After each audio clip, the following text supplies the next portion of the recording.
Hello, everybody, and good morning to you. I cannot believe that we are already halfway through the week, and today I am joined by the lovely Laura Tappelli on the online Pay It Forward Summit.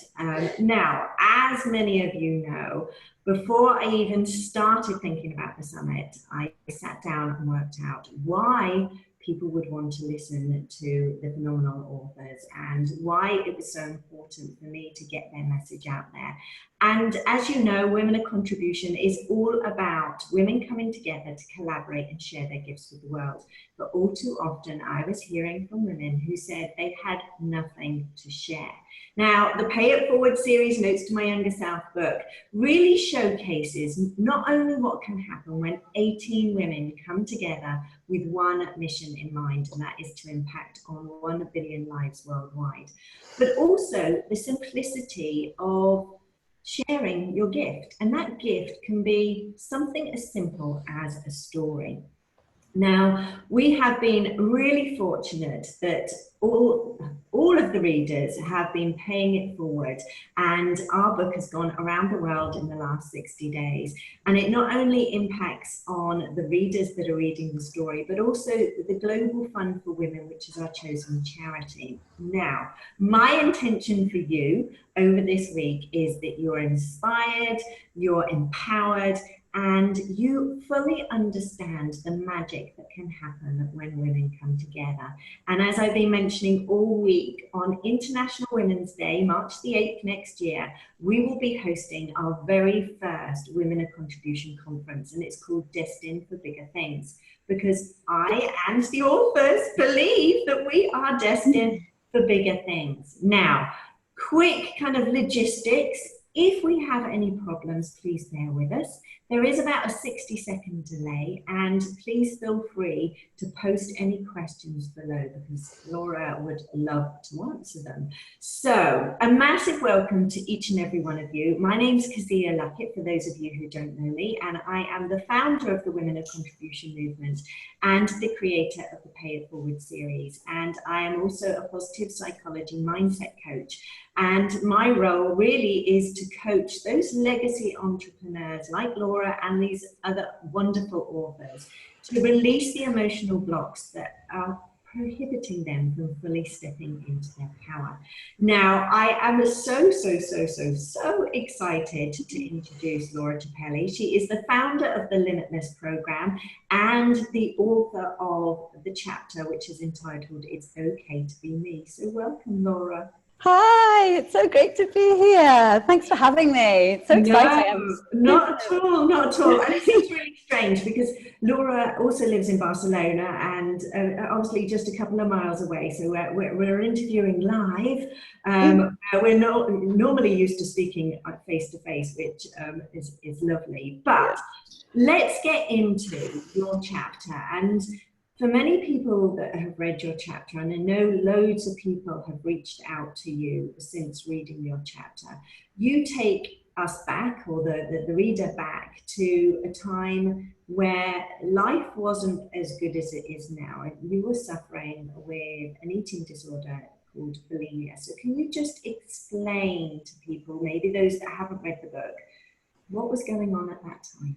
Right. Well, my story can start in one or two places, or maybe more, but my bulimia started at the age of about 14, and I don't know why, and I don't know how, and I don't really know exactly when, but I remember I started making myself sick. I was using food to comfort myself and then also vomiting to get rid of it, and it became just part of my life, and I stayed in this cycle of vomiting, of binging and purging for nearly 20 years. It was massive. It became massive. So what started out as maybe a coping mess and turned into a huge dependency and an addiction that blighted, my late teens and my entire 20s and my early 30s. So it's been a real journey for me, and I don't, like I said, I don't know exactly how it started, but there's a lot.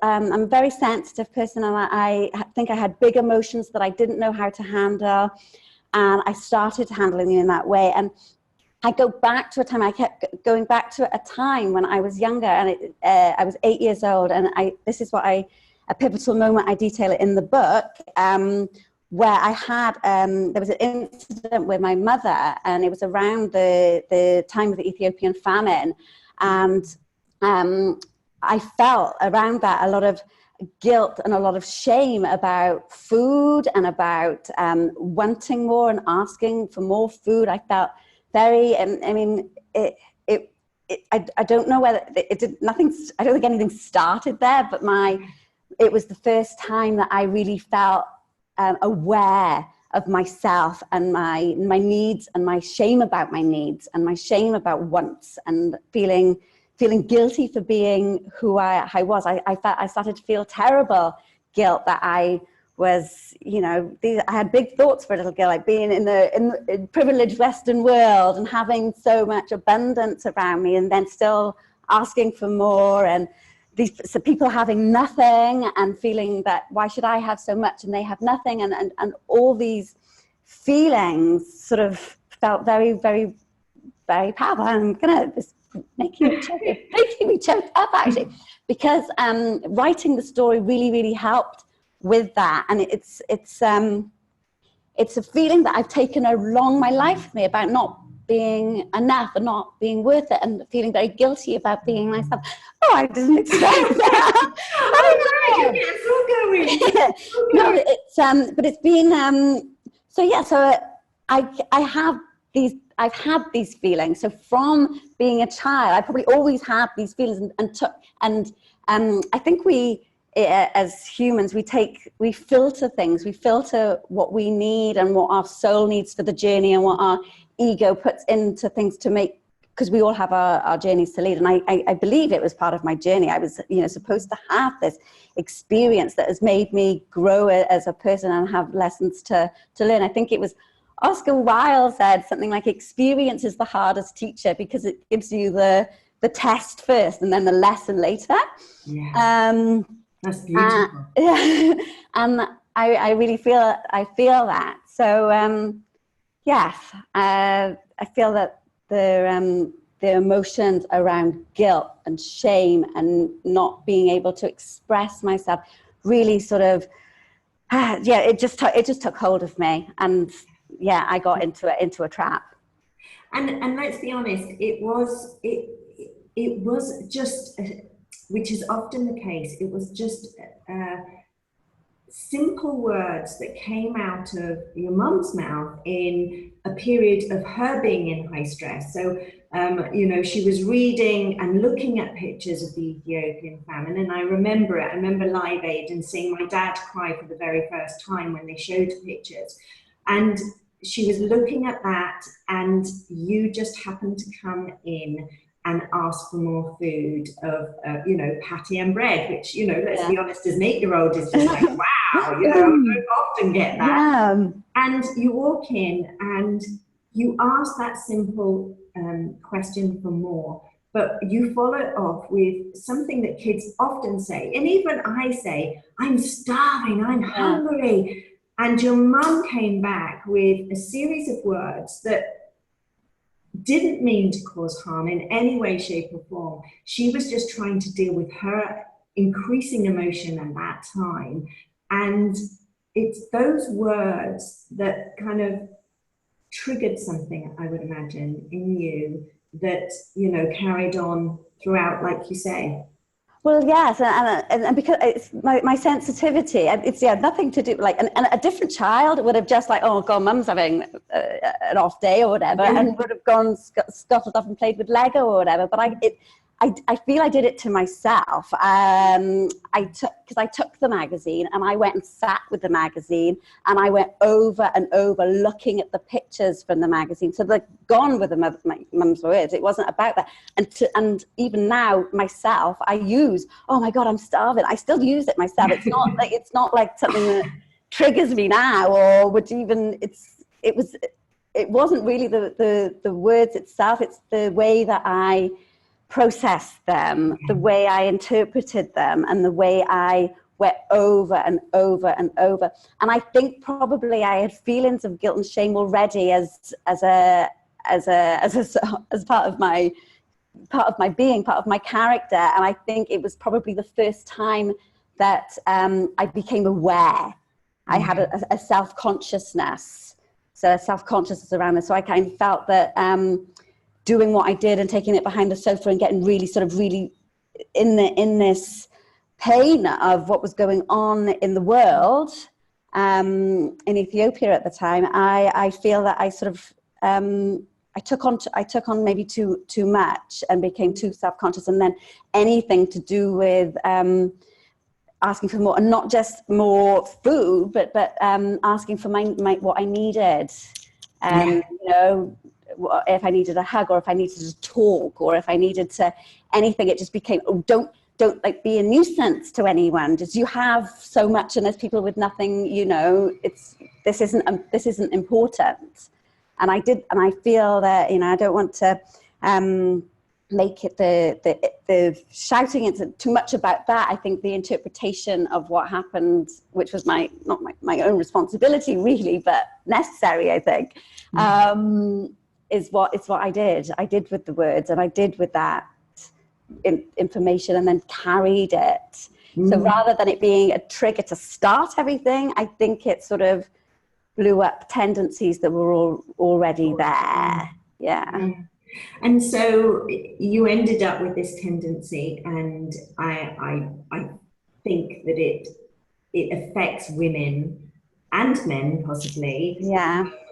Throughout periods of their lives where, you know, we don't want to ask for help, or we don't feel that we're deserving. And as women, a contribution, we definitely know how to give, but we definitely, some of us, are on the borderline with knowing how to receive. And we actually take away the joy from somebody else when we refuse to allow them to give to us. And obviously, from your point of view, these emotions carried on through your life.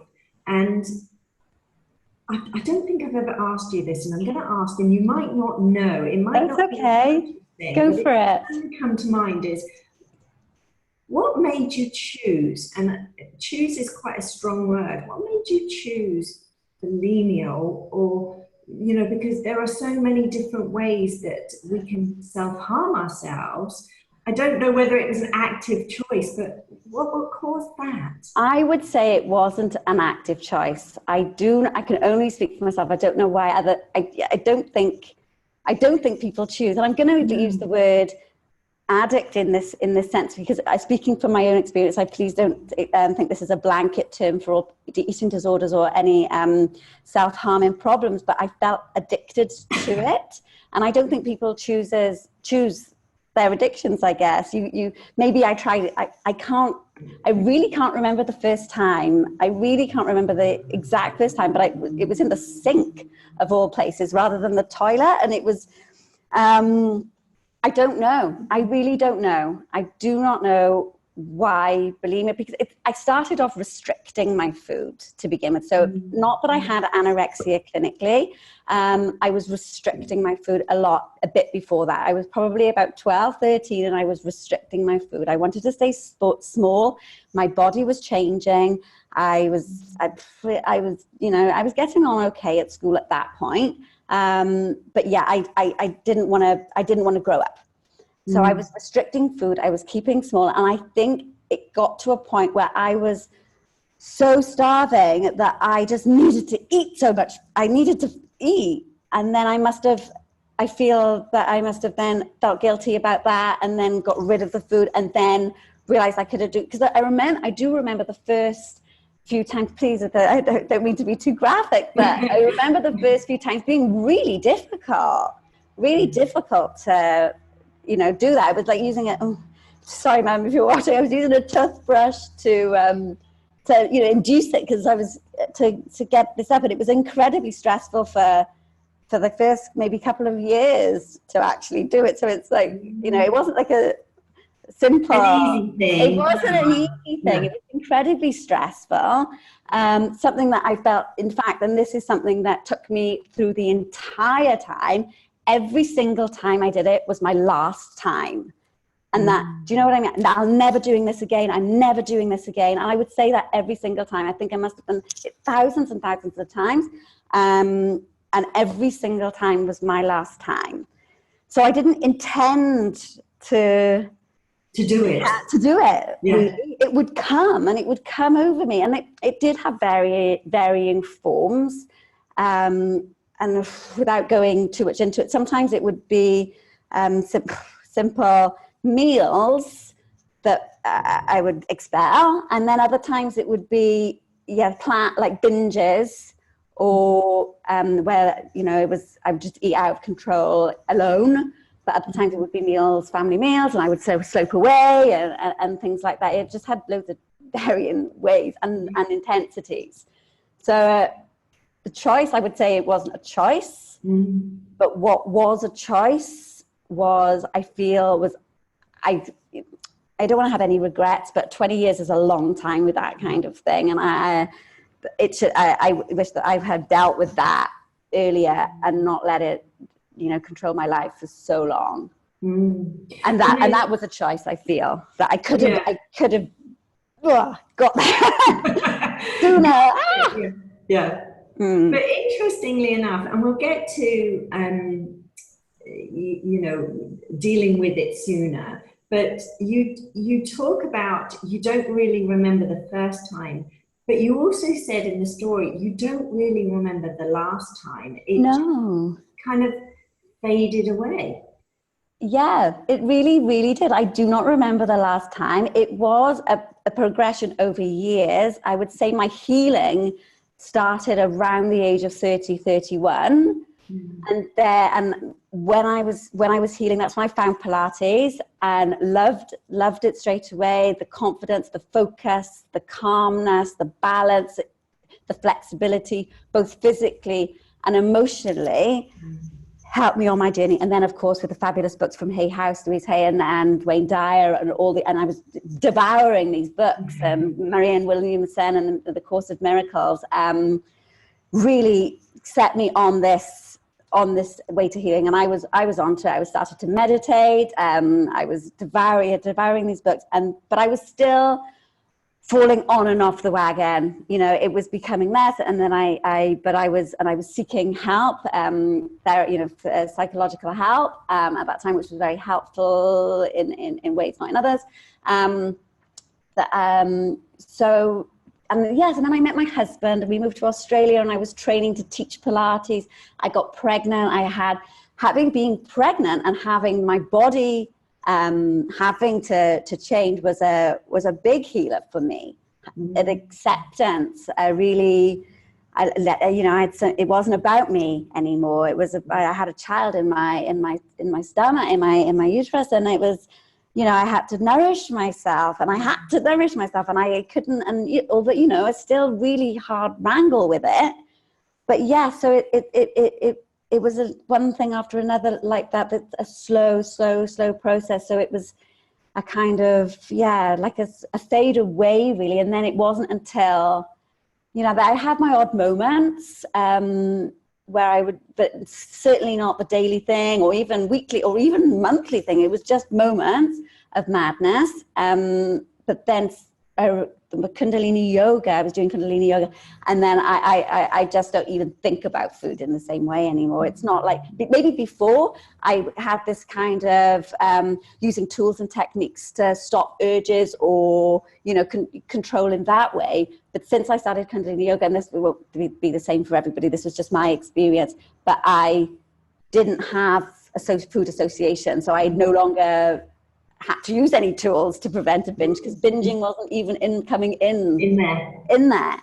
So that was probably about, fully recovered in inverted commas, because you never say never, but since about 38, so about 4 years. Wow. Yeah. And then for those women that are watching this, either now or later in the future, that have children, and obviously this can affect both boys and girls, one of the things that you talk about, or you've talked about to me, is that you become very sneaky.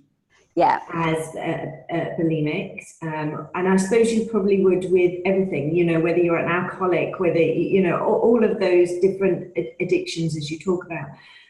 What are the telltale signs that a parent could potentially look out for? And do you think that there are any? Because there might not necessarily be any. That's a great question, and I found I can only speak for my mistake. I have spoken to other people who also have said to me about the secrecy. I don't think there's any actual telltale signs, because we are Oscar-winning performers, keeping this to ourselves and allowing us to be able to do that. There's been moments where I've told people, but immediately backtrack because put the mask back on.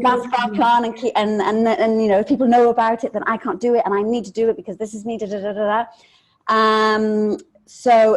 I would say to just be really open with your communication at home as a family. Just be there, be supportive, just encouraging support. It wasn't my experience, but I think it's the most people's experience that it is a short space of time and people do get over it a lot quicker. But pushing, and I wouldn't push too much. I really don't know, because as far as telltale signs go, just be there with love, and understanding and encouragement and support. Because I think just keeping those lines open. And you talk about the fact that, you know, you wish you'd gone to see a professional sooner, and I know you've kind of touched upon this at the beginning of the interview. Everybody's going to be different, obviously, because everybody's going through their own version of what bulimia would look like or addiction would look like. Do you think that you would have been ready earlier? That's a brilliant question as well. And yes, because I've been to therapists over that time, and I decided I was going to get well and go. But then I would lie to my therapist, and I would lie in these food diaries that I had to do, and I would lie, and I'd say, oh, this isn't working. Of course, it's not working. But yeah, I think that you do have to be ready, and you have to be willing to change. And I think for a long time I wasn't willing to change, and that's a lot to do with fears of being responsible in life, and fear of fulfilling potential, and fear of getting out there. And I think it's still a lot to do with keeping myself small, just being really instant. It took a long time, and it was almost like life that healed me rather than a therapist, if you like, or a series of therapies for all different for years. So would I have got better sooner? I think it was my journey. I really do. I just think the whole thing has been my journey. And could I have got better sooner? Maybe. I don't know. If I perhaps had applied myself earlier and was willing to change earlier, then yes. But it took me until 30 until it was enough was enough. And now I've got to do this, because normally I leave it for a little bit longer, but I'm seeing the comments coming through, so you're going to have to bear with me. They're not necessarily questions, but I've just been seeing literally message after message of, amazing story, great share, full of vulnerability and power, courageous. Is Julie Loosemore, is that your mum? That's my mum. She says, well done, my brave girl, mum. So because that will make me emotional. But all of these people, love you, mum. all of these people are just so grateful. Sorry, you're going to make us sorry. So many women are so grateful that you had the courage to step up and share your story. And I really want to get into, move slightly away from the story now. Okay. You're here to answer any questions that people might have moving forward. But what I wanted to do now is really talk about you talk about your journey, and you talk about the power of Pilates. Right. You then moved into Kundalini, and you now do a phenomenal blend of the two. And we'll get to that in a minute because I think that's really, really important. But there's something magical, from my understanding, about Kundalini yoga. And, you know, if you look at somebody like Gabby Bernstein, who, Yes. you know, it was part of her healing journey. I've done yoga, but I've only done a couple of sessions with you, and we'll be doing more with you in the future of Kundalini yoga. What is the difference? Because there seems to be a real difference between quote unquote normal yoga and Kundalini. Right, and without getting into my yoga's the best yoga, because all yoga teachers think that yoga's the best, and yoga, basically all yoga gets you to where you want to go, and different yogas suit different people, and it's all marvelous. But what I love about Kundalini yoga is, well, no, I'll just say normal yoga, if you don't know what exactly normal yoga is, it would flow from normal yoga. There's lots of different, but what we think of being as yoga flowing from one posture to another, and holding a posture and flowing into another. Kundalini isn't quite like that. Although there are the traditional postures in Kundalini yoga, we work a lot with breath and different types of breathing. There's some so there's a breathing technique called breath of fire, which involves breathing out through the nose and pumping the stomach, and this reoxygenates the blood, and it balances the left and right hemisphere of the brain.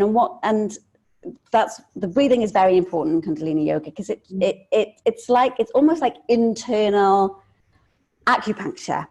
It touches the meridians, or the mantras that we use touch the meridians and work us from the internal systems of the body, the nervous system, the endocrine system, the respiratory system, the psychology system, and it changes you on a cellular level quite quickly. I think most yogas will have this effect, but it might take a bit longer.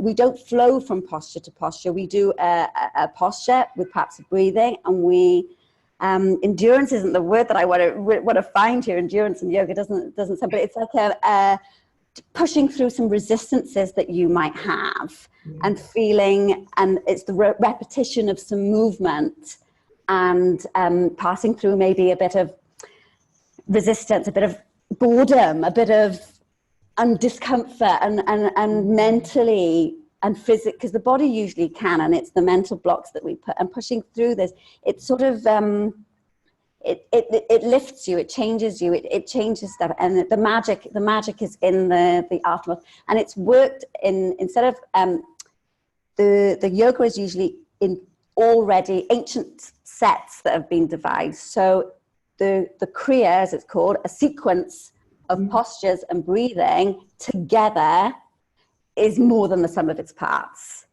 And these are fourth, and then these have certain effects. So you could have them, for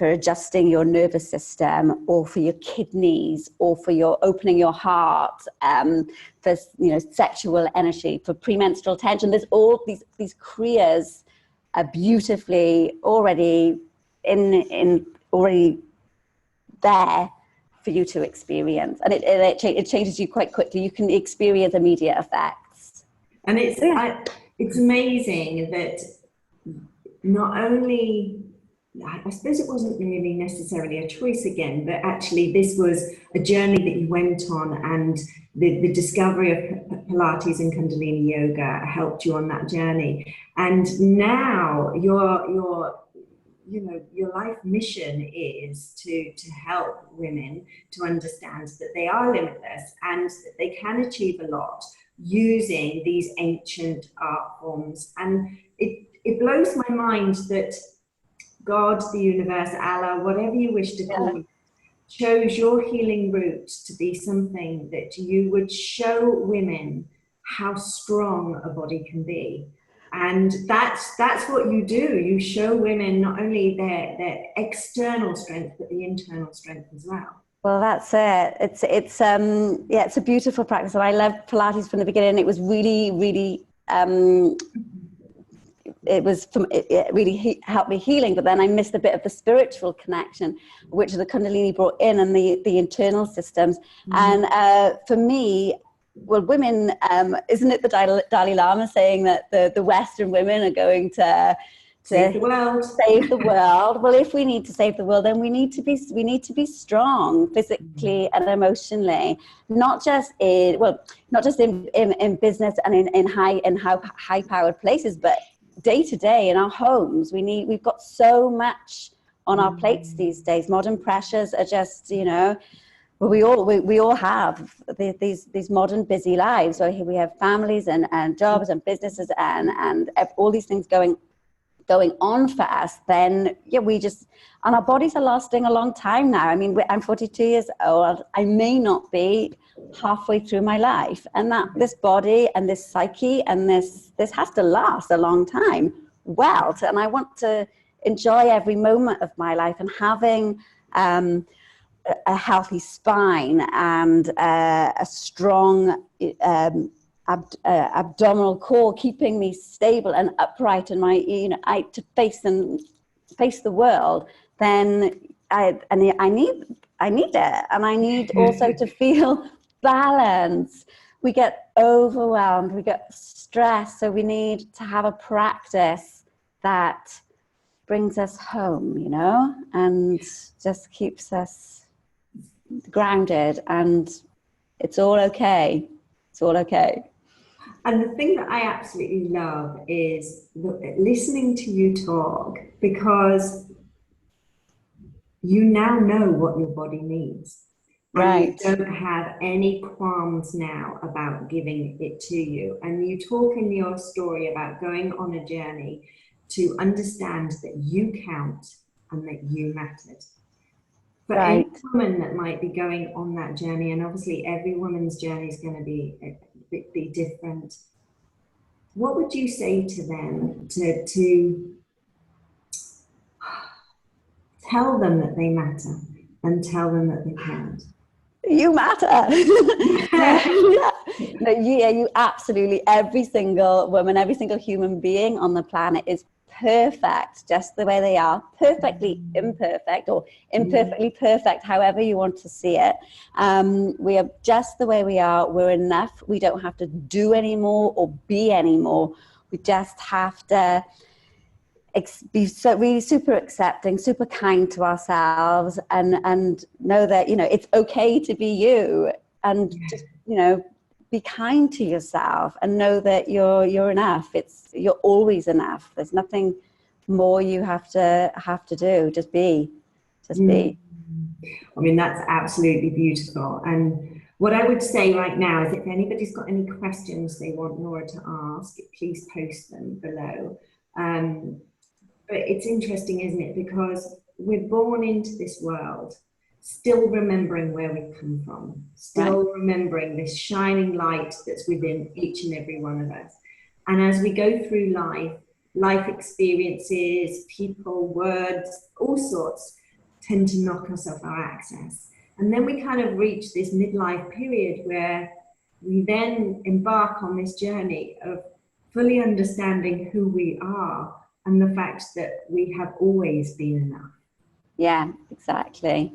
Always been enough. And I think your story highlights this, is that, it is okay to be you. It is okay to be sensitive. It is okay to be more emotionally aware. And when we try, and Debbie Montgomery mentioned this yesterday, when we try and stuff it down, it comes back and bites us in the backside. Yes, yeah, absolutely.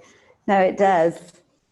So bear with me. Let me see. At the moment, I just have love you so much. You're really passionate about this. Wonderful to hear you. Thank you for being an inspiration. So, at this moment in time, there doesn't seem to be any questions, but I'm actually going to just quickly take us back to that time. And the reason being is that when you and I have had conversations in the past, you said something that never even crossed my mind when I think about anorexia and bulimia. And one of the things that you said was that there were certain things to make it easier. So you ate certain food, you know, that would be easier to bring back up. And I know, you know, I know it's early in the morning for a lot of Right. people, but those types of things, I suppose, if the parent knew about them, could be some warning sign. Right, maybe. I just don't want to take the responsibility for a blanket answer. No, of course. This was my experience, and I found that I was staying away from certain foods, like rougher foods, if you like, and eating more gloopier foods that was easier. So I don't know, maybe. And maybe keep an eye on the volume of food that's actually being eaten. Where I was one of three, so it probably wasn't. And I had two brothers, so my mum probably wouldn't have noticed, you know, large amounts of food going missing or being consumed because I had two, and they're younger brothers but bigger. And they eat lots. They were eating lots. So food in my house was getting eaten. But perhaps if you're a smaller unit, or, you know, keep an eye on the amount of food that's being eaten, and perhaps the types of food, and just if you don't have to be super detective, but just be aware of where your child is, what she's doing, what she's eating. Is she you know, ask her what she's eaten, and, you know, don't go over the top, but just be concerned, be aware. Just keep yourself aware, really. And let's be honest, as teenager, there's a huge amount of pressure on us anyway, because you're, as you said, your body's changing. Yeah. You have peer pressure. You're going up to secondary school. You know, boys get thrown into the equation. But the women that you tend to work with tend to be women like myself who are in their 40s. What kind of pressures do you think we're under at this age? Well, speaking for myself, just with the family, we're under pressure. I think, especially looking at other people on social media, you think everybody's just doing it so right, and we're under this pressure to be just, you know, juggling all the balls, spinning all the plates, doing really super well, having beautiful homes, having really successful careers, being super parent, and all these things. And I think the society, you know, it's put on us, but I think we do it to ourselves a lot of the time. We don't give ourselves a break. We're trying, and we want to do our best, you know, but we take things on. So I think that we are under a lot of, you know, just modern pressures, that everything's happening a lot faster, you know, you know, emails come in and you have to send them away, and it's, you know, there's lots of things going on with the school, or just everything. It's quicker. It just seems to be quicker, and you're running from one end to the other. So people are tending to get a lot of overwhelm, stress, and the stress-related illnesses are affecting us a lot more now. And just tiredness, where sleep is interrupted. The phones and the screens are all around us, and our sleep is being disrupted. You just not need to, you know, it's coming all directions, and we're being pulled in all directions. So the women I work with tend to be ordinary, busy, modern women that are ready to, they tend to, it's almost like they see their self-care as a bit of a luxury. Like, oh, you know, we've been talking about this. Yes, you know, it's like, right, I'll you know, I might get myself do that, but I'll do this first, and I'll do this first, and I'll do this first, and I'll get to that, and it goes to the bottom of the list. It goes to the bottom of the list. Goes to the bottom of the list. But as we travel, you know, into our late 30s, 40s, 50s, and beyond, then it's kind of essential to look after this, to prevent, you know, serious illnesses are stress related. We used to, I mean, be able to, when we were in the jungle, when we would flight or fright, our adrenaline, our cortisone would get expelled by, you know, bursts of action, and we're feeling the emotions, we're feeling the stress, but we're not getting rid of it, and which is what needs to happen. Kundalini yoga is another great thing for these very things. The adrenaline, and it sort of can't think of another word for, I want to say burn, but it's like gets rid of this energy from the hormones coursing through your body. It sort of it's good at dispelling them. So it's great for your nervous system and your neurological system as well. So, but yeah, so that basically. So it needs to be more just. It's not selfish. It's essential, you know, to take care of oneself, and it doesn't take huge amounts either. I think maybe people feel it's daunting, or it's you know, it's but it's step by step and getting into a rhythm with things and making it almost a small part of each day, like 10, 15 minutes a day, almost like brushing your teeth. This is how I nurture my body, by, you know, conscious movement and, you know, bringing yourself out of your head and into your body by a bit of meditation. It's enough to set you up. I mean, you can go off and do other things, whatever you like, but the body needs a little bit of nurture, and the psyche needs a bit of nurture every day.